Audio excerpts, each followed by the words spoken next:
I am Mike Hauser. This broadcast is called Hauser. It's Thursday. That is a day with a certain shape. It's kind of curved and forgiving, yet with a lot of hidden sharp edges and a lot of hidden pokey things.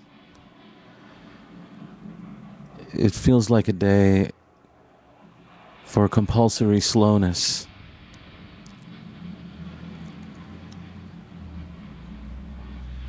Not, mind you, compulsory slownesses, but one compulsory slowness, one compulsory loneliness.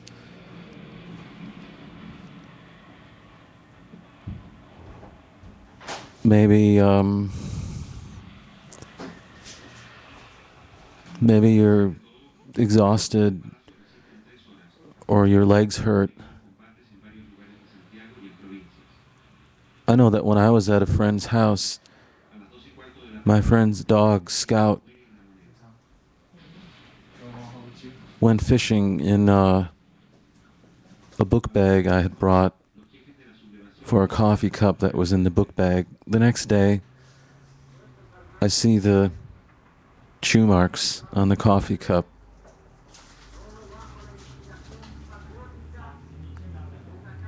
I didn't know what to say about it.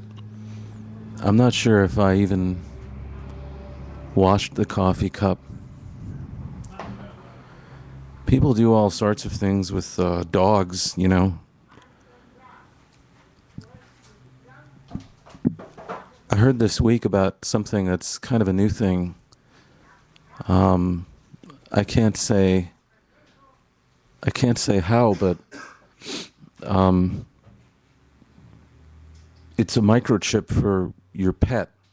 It's kind of supposed to like replace a dog collar or a dog tag. You put a microchip in your pet, like, I don't know where, under their paw or in their skull or their rectum.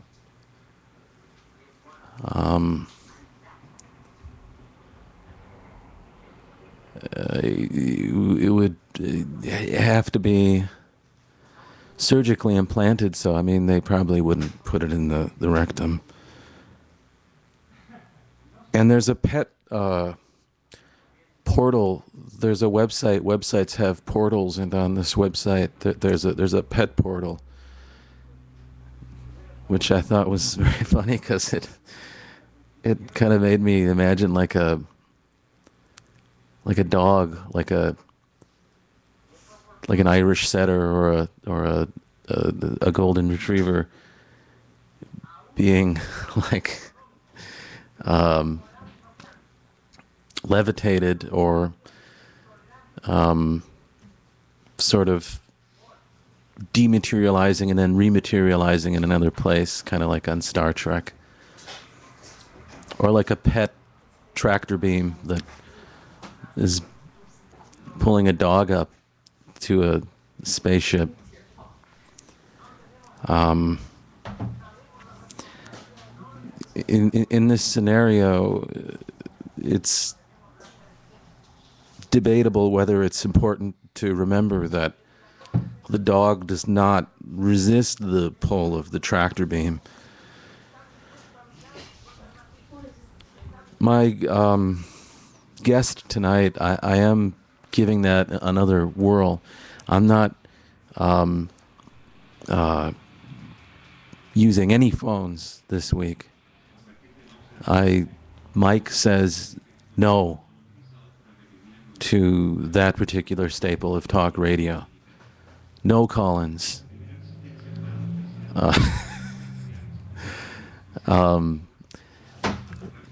In about 20 minutes or so, I believe Robert J. Bauman should be coming by. Um, he is one of the team of coordinators at Woodland Pattern. um, I believe he kind of handles the marketing end of it, the kind of reaching out part. He writes for a baseball blog called, I think, notfangraphs.com. He features shots of baseball cards from the 1980s. That's something that we might touch on because we both collected baseball cards as children, and there's a whole mythology about that. You got all Bo Jackson and Billy Ripken and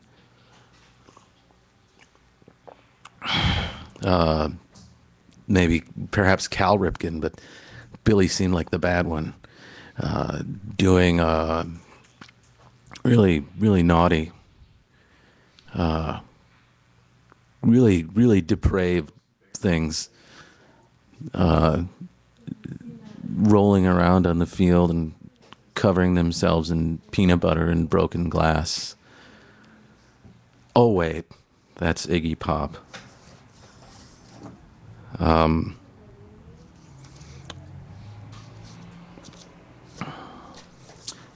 going to read this prepared statement.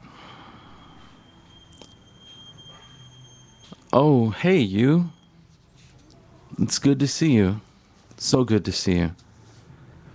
I will try to make this an able reply to whatever you're querying here. What is it that you would say brought you here? I mean, what was your impulse in making this arduous trek? I see that you're a little wet. Let me know if there's anything I can do to be of assistance. I'd like to show you a few things right off the bat.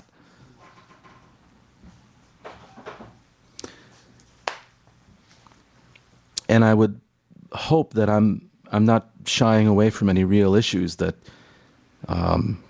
clearly would concern both of us. Not least of all, these generalities which seem to take residence in our speech. I call them nerds.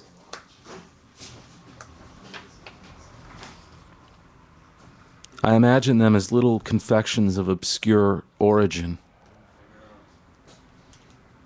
I thought I had some, but I don't.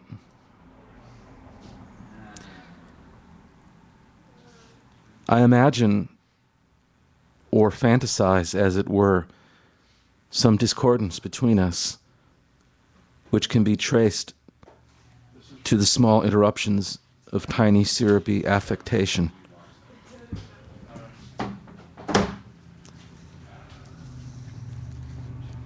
I express all of my nerds toward you, and you may or may not respond in kind.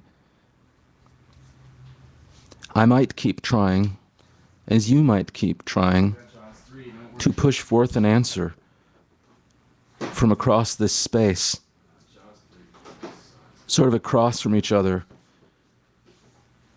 in some perverse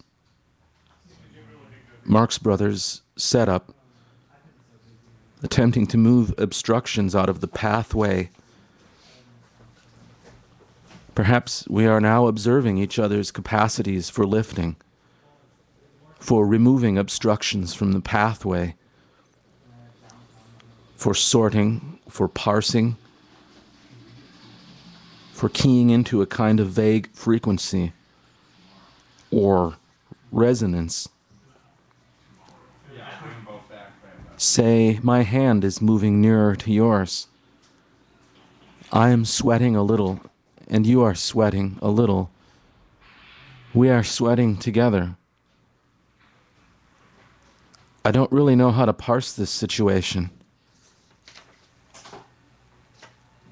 partly because, as an instance, this is always seen in situ, which means literally right in the middle of something, or maybe not. I could be in the middle of a meadow, in the middle of a crowd of people. I could be in the middle of a broadcast, or a letter, or stream. You never step in the same stream twice.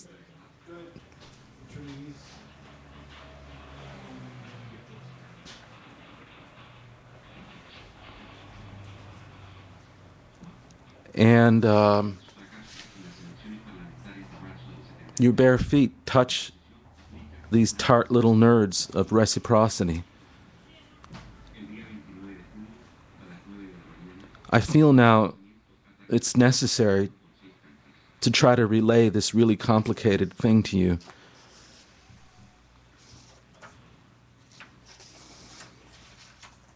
If you are agreeable of how to find its chance at being thought to know, I mean, what do you really know anyway? You know all kinds of facts about things which convey their deliciousness in a listless dedication to parsing the facts of our allegiance.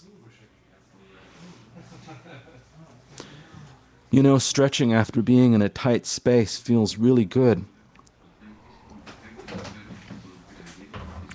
You know, something like, say, buying a new computer feels really good. You bought it from a store, an electronics store, like Best Buy.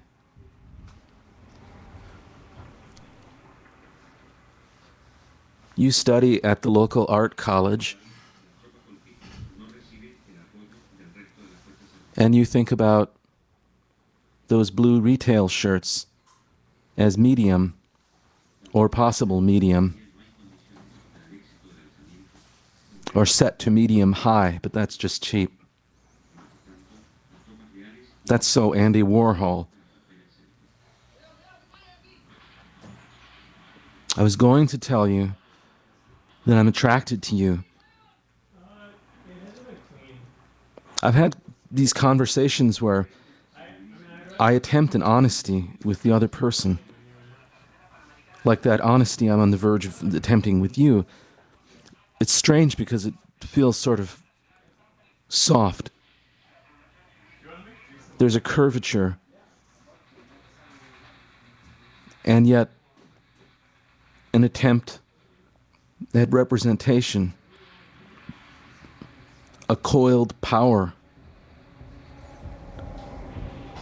waiting to spring up and hover above you. But to look directly into your eyes, well, I'm just feeling really glamorous, yet kind of voguing in this pained fashion. What is this anyway? Am I simply composing off the top of my head? Drawing conclusions from saccharine structures of feeling?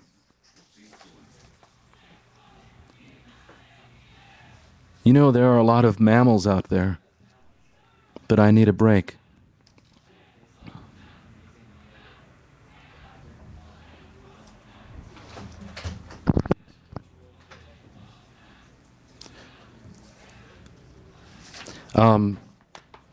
I had thought to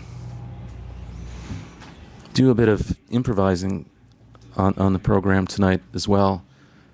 It's something that I've never really attempted before. I have these notebooks that are different colors, like platinum and hot pink, that this local artist Allison Heap made and sells, and I can't really give you more information than that. Except that the improvisation will charge ahead, and in a context of composing, or as it were, elaborating on an idea or several ideas that are these sort of prompts, you come to a place in rhetoric where you start to question what it means to say charge ahead, to be distracted by chunks of material. Scrolling becomes a way of life, and you attend a lot of events, and people are talking, and they're raising their fingers to their lips, and you don't know why. It's the index finger raised to the lips, and you don't know why. You're unsure of how much wine you've drank, and how much Chex Mix you've had at this gallery opening, and what kind of a gallery opening puts out Chex Mix. That's just really Bush League.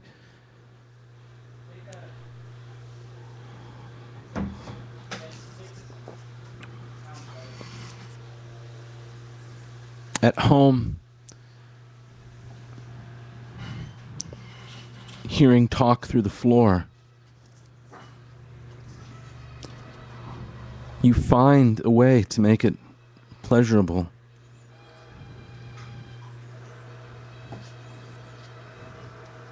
You find a way to make having your car stolen pleasurable. You find a way to make fucking the pooch itself pleasurable.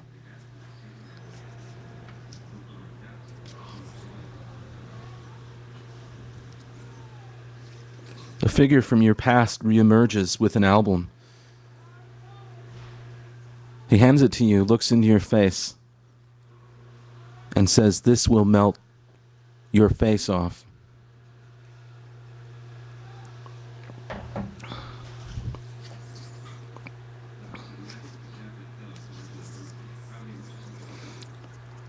These complicated reveries of being cued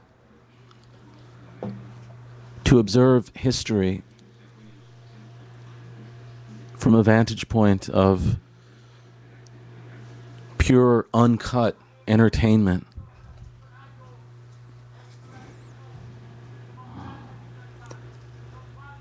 And again, my guest tonight is Robert J. Bauman, and you can come on up and have a seat, Robert. And just kind of like about as close as I am to the microphone, I guess. How are you? I'm all right. How are you? Can you hear me in those headphones? Yeah. Okay, great. So I heard the part about maybe that you didn't ask me to bring headphones, but I don't really have any headphones. Oh, well, I mean, why would I ask you to bring headphones? Like, like Maybe I look better in headphones. bring your own headphones. Yeah. That would just be a silly question, but so I brought a baseball. really? Yeah. Throw it here. Okay. Wow, I was really nervous. I'm gonna throw it back to NCAA. Yeah. Is there such a thing as college baseball? Yeah, you wouldn't believe it. Yeah, I knew. It's not very. I guess it's not very popular. Yeah. But what do you think it's lacking? I mean, in college football, you got the bowls, and in college basketball, you got You got March March Madness. In hockey, you have February Fever. Or Is that really what it is? no, Oh. I just made that up. Well, they should hire you. The NCAA hockey should hire you as their marketing director. I think that they should hire me to be the president of the NCAA. Okay. I have an application for that. I've been meaning to apply myself, but I don't think I'm going to get around to it. If you wanna take my application. Is it just like you just picked it up? Like was it like you had to like rip it off like one of those Jimmy John's applications? Like They a just had a college big gummed pad full of a gum. NCAA president applications. Some college is required. Yeah. Some college, not a college degree, just some college. Well, that's good for me. I mean, people are like, you went to college, and you know what kind of degree do you have? And I say, well, it's 6 years.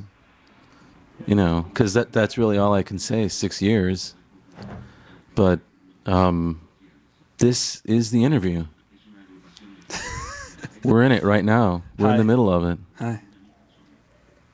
How's it going so far? Very soothing, the broadcast. I was listening before I walked over here. I just live a block away, so. Well, I'm only half joking when I say this. I kind of want to model it after Venus Flytrap on WKRP in Cincinnati. Okay. Only I can't really play music. We're not supposed to play copyrighted stuff. I don't know how to play music on here. Anyway, I don't know how to play music at all. I've never heard recorded music unless someone has played it for me. So the website you write for, is it called Not Fan Graphs? It's called Not Graphs, but it's part Not of Graphs. It's a subsidiary, if you will, of Fangraphs.com. Oh, okay. So that's like the umbrella site, and then there's a couple of auxiliary blogs or sites, if you will, attached to it. One of them being Not Graphs, which is supposed to be whimsical writing about baseball. Okay. So, do you write about like steroids or anything like that? No. I mean, I suppose stuff has been written about that on Fangraphs, but I did do a Photoshop. A lot of my stuff ends up just being Photoshops of players in action, and one was with the recent Ryan Braun allegations, of which he was cleared. I did a Photoshop of his like upper torso onto a cartoon body that had a huge ball in his bulge in his genital region. So it looked like he had several large testicles. Steroids are supposed to have the opposite effect, though, aren't they? I know, but Or do they make your balls huge and your penis tiny? No. No? I think most of them make your balls shrink. Okay. But what happens, I was saying the opposite thing. I was saying that the reason that he had historically high testosterone levels is just because he had extra sets of testicles. Okay. And it wasn't steroids. Extra sets, plural. Yeah.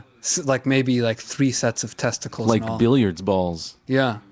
Rack them up. Like a dozen, a baker's dozen. That's what Ryan... testicles. Every time Ryan Braun comes to bat now, that's what he says. Rack them up. And he grabs his junk. Do you want a drink of water? Your mouth seems kind of dry. This has my germs on it. Stop looking at my mouth. Okay. Well, no, I'm... Actually, I was going to ask you if I could have a drink. Yeah. No, please. Thanks. Help yourself. Thank you. It's good stuff. Water. Yeah. So... It's currency in some countries. This will be currency for us all soon. I wanted to ask you your career at Woodland Pattern. Like, let's go back to the very beginning. How did you find out? Was it just like you went in cold and you walked up to Stacy or what? Yeah. I was shirtless. I wasn't shirtless. Uh, I didn't. I hadn't even that's heard okay. of. I hadn't even heard of Woodland Pattern. And a professor. I was going to Carroll College, which is now Carroll University, in Waukesha, and a professor. I wanted to do an internship somewhere, just for credit or whatever. And he's like, "Oh, you should check out Woodland Pattern," because he knew I was, or thought I was a poet or something like that. And so I checked it out, and it was pretty awesome. And they'll I mean, if they have stuff for you to do, and you have some interests, they'll make you an intern. They'll help you get college credit or whatever. So I did that. Started as an intern. Yeah. And I can't even remember what I did exactly. I think it was a lot of sort of just menial bookstore stuff, searching for lost inventory items and shelving books and, like maybe hanging posters and that kind of crap. Yeah. But then, like when my internship was up, Drew Coons, who was working there at the time as the bookstore person, was just about to leave. And they asked me to apply for the job, but it was pretty clear that if I did, they would give it to me. And so I started that, and then they made me full time. About a year, maybe not even a year after that, and then I sort of left and came back, and left and came back again, and then I left for 4 years, and then I came back again. But they always welcomed me back with open arms. Faithfully. Faithfully. I want to do a word association with you. Okay. Sorry that was so boring. It would have been better if replay that. I'd like to ask the audience to replay that in their minds, but imagine me having my shirt off the entire time. And I have one of those bodies where muscles are shaved into my ab hair. Oh, I thought maybe you could see you. That's what's streaming right now. Oh, excellent. I thought. Can we do that? I mean, there's my hand. Yeah. Awesome. You could take your shirt off if you want. It won't make me uncomfortable. Okay. Word associations. And people usually answer one word, but you can elaborate or whatever. Okay, ready? Pump.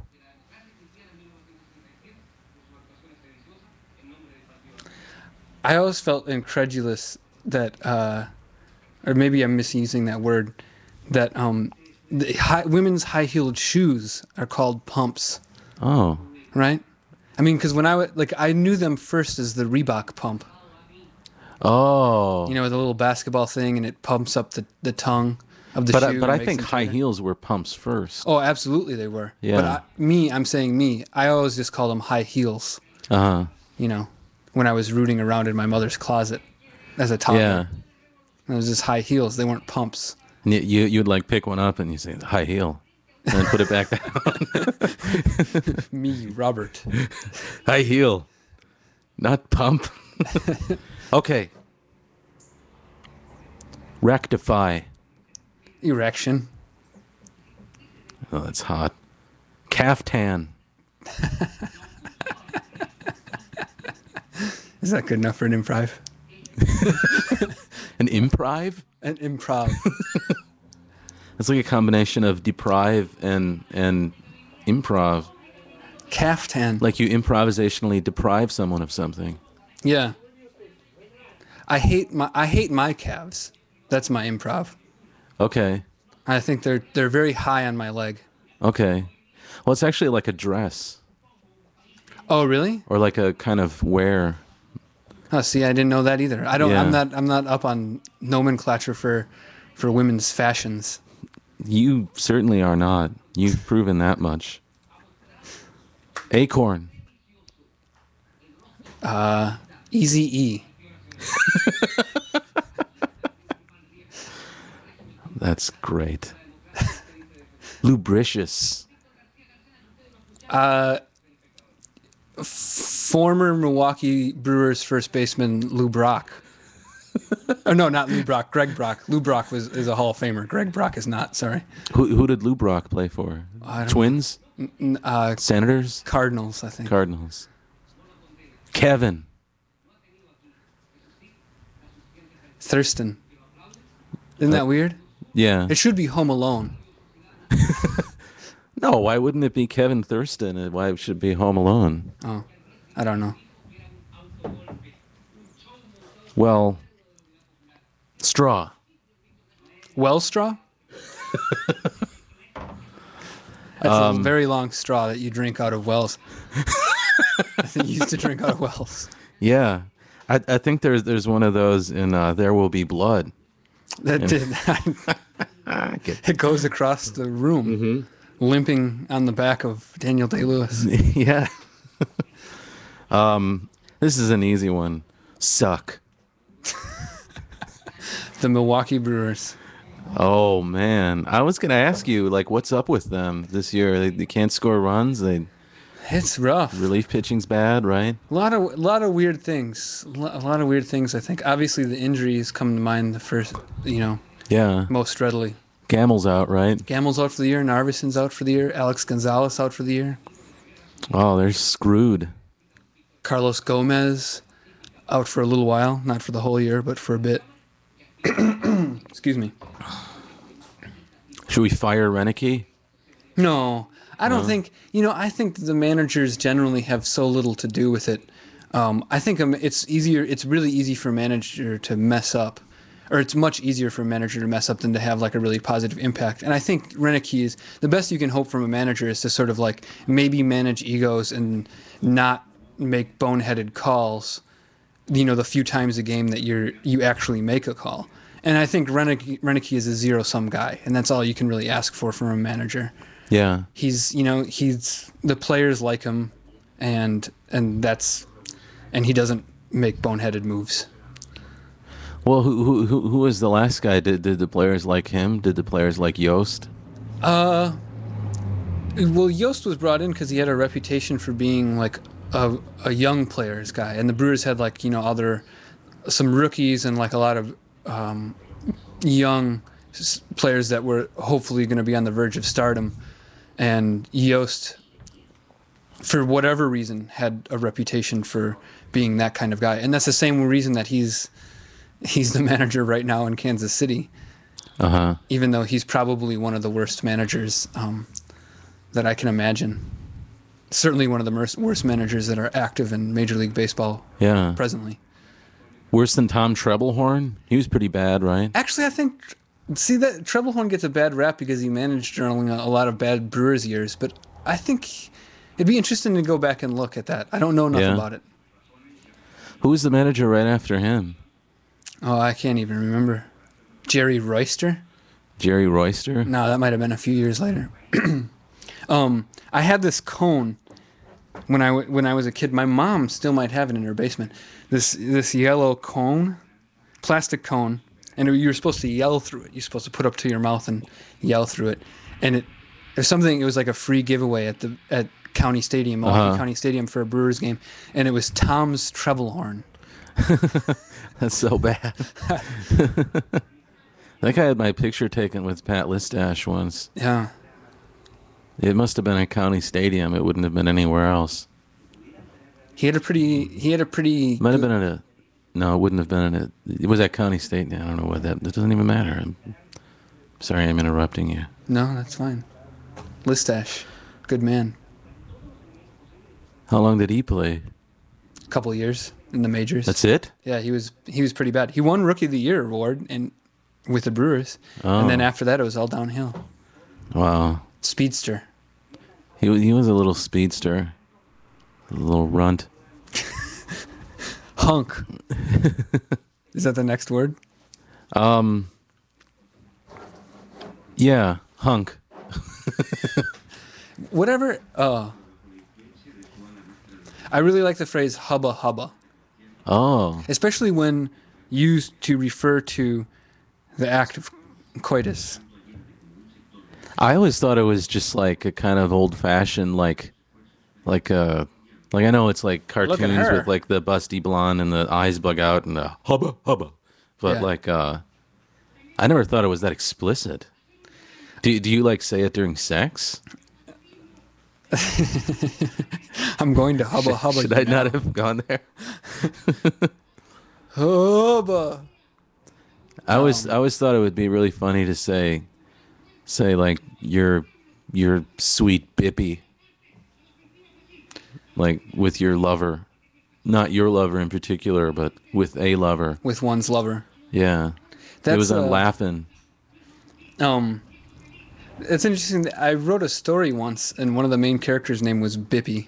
Uh huh. Yeah. What Bip. would that be short for? I don't well there's a baseball player named Bip Roberts. Bip. Oh yeah, Bip Roberts played for the Padres. He did. Wow. Another speedster. Yeah, he was, wasn't he? Yeah. Kind of a little guy. Yeah. Maybe it just means little. Maybe it's diminutive. Yeah, yeah. You ever made love outdoors? I have, yes. Really? Yeah. Wow. That's pretty cool. Yeah, it's pretty cool. Sure. You're like the coolest guy I know. I don't think so. I think I'd need to be wearing your shirt to be the coolest guy, you know. Do you have any amusing stories about eating on public transportation? No. None at all. Do you? Yeah, I used to eat on the bus a lot, and it's kind of not Like okay. meals? Well, I used to eat like sandwiches that had like bacon and eggs and stuff, and like that Whoa, kind of bacon stinks and up the eggs. whole bus. Oh yeah. Yeah, well, like a breakfast sandwich. It's just a breakfast sandwich. That seems well, on what kind of bread? Oh, I never even thought that would matter. It's like a bread with lots of nuts in it. Like So something hearty. hearty, yes, Yeah. yes. Well, see, I think that makes all the difference. I think if you because you can sort of get more of a handle on it. I think if I was going to be eating on the bus, especially a sandwich with eggs in it, I'd want something. I'd either want it in a wrap Okay. because then you can keep a handle on it, obviously, or Yeah. like maybe like a French roll. You know, something that can really get around those ingredients. Yeah. And maybe even contain the smell. Well, the thing is with like a sandwich that where the filling is mostly eggs, you can take big bites. So like you can eat it faster.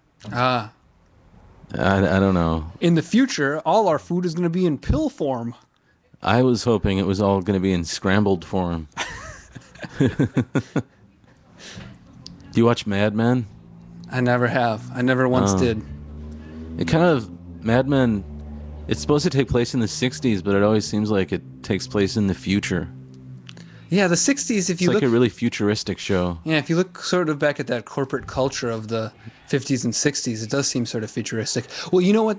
I wonder if that's because if you think of something like the Jetsons, Uh huh. you know, didn't that feel sort of, you know, like it was, I mean, I guess that was the Yeah. 70s. And it was based on like '60s fashion and design, basically. Yeah. So that's penetrated our subconscious. Yeah. Yeah. To the degree that now we've- you said penetrated, and I'm distracted.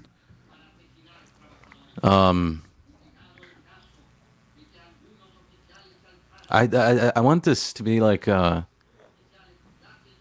we talk about fantasies, like we talk about our Let it be known that I'm scratching my nipple presently. Do you ever fantasize about scratching your nipple when you're not able to? Sure, like when I'm at, like, you know, I'm up in front of a crowd, can't really do it. Uh-huh. I'm secretly fantasizing. Yeah. No, I don't know. But on the radio you can totally do it, or on streaming you can totally do it. I don't mind. I just did it. How many baseball games you been to this year? Do you ever fantasize about scratching your nipple on this stadium cam up on the big scoreboard? What would you do? Well, if you're Have going you to ever do been on that, the you want to scoreboard? really make a show of it. I don't think so, no. What would you do if you were on the scoreboard?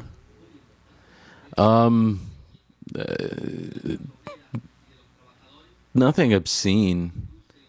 I'd maybe like lower my glasses and like peer over them and it kind of come hither way. Yeah, that's pretty good. Yeah. Do you think that's sexy when someone does that like this? I think it depends on the context. I think everything depends on the context, you know? True. I mean, like sometimes nudity isn't sexy. Really? Yeah, Yeah. no, you're right. Yeah. Yeah, really. Like, I mean, if a person was just like sitting nude on a public bus eating a bacon and egg sandwich on something, some kind of bread with a lot of nuts on it, Yeah. would Yeah. that be sexy? If I had a mouthful of scrambled eggs and I peered over my glasses at, And some of the at eggs an fell onto your attractive junk? person, yeah. On my junk because I'm not wearing any pants. Yeah. Yeah. You ever have you ever have dreams where you're not wearing any pants? I I have have those dreams like dreams that. quite often, yeah. Yeah. I often have dreams where I'm naked in a hallway and I'm trying to retrieve my clothes from lockers. This is like a cliche, like anxiety dream, right? Well, it's a common dream, I think. Yeah, and like, but I'm moving in super slow motion, and I know all these people are going to be filing into this hallway soon. And I still have that, you know, like I'm like 13 years removed from high school or something. Yeah. Oh, I still have dreams about like that I didn't study for a test or something, and I haven't been in school since 2006. Well, Mike, I got a little surprise for you. Pop quiz. Okay. I was gonna try to remember that part in Speed where he says pop quiz. Dennis Hopper. Yeah, pop quiz, hot shot. That movie was pretty good. You know, there's something. It's weird what things stick with you from crappy movies or from crappy anything. But there's a line at the end of that movie that has always stuck with me, and it's Sandra Bullock says she's like laying on top of Keanu Reeves, and she says, you know, relationships that are forged. This isn't verbatim, of course, but she says something to the effect that relationships that are forged under high stress circumstances don't last. Like they'll fail quickly. And I've always that's for some reason that sticks in my mind. You proved that wrong because you're still good friends with everyone you've worked with at Woodland Pattern. I don't know if there are any really high stress circumstances at Woodland Pattern. No? No. Is my time up? Yeah, we got about 5 minutes. What's coming up at Woodland Pattern? What's the next event? Rod Smith in June. Yeah, I guess that's the big one.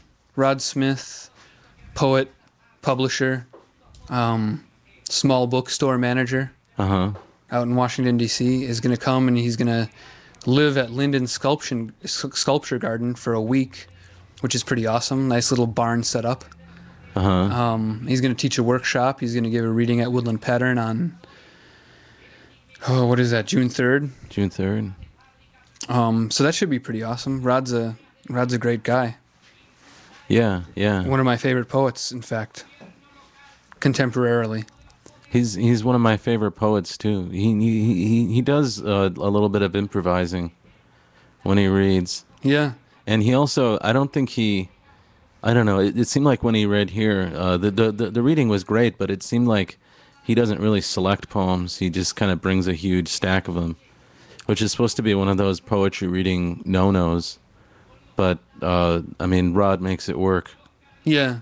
He makes the shuffling of the pages work, you know. He's pretty charming. He is a very charming guy. There's you're planning something coming up, right? That's aren't Dana Ward and Brandon Brown coming soon? Yeah, I think I'm just gonna have it at my house. I think it's on June 14th. Okay. Yeah. Well, that's exciting though.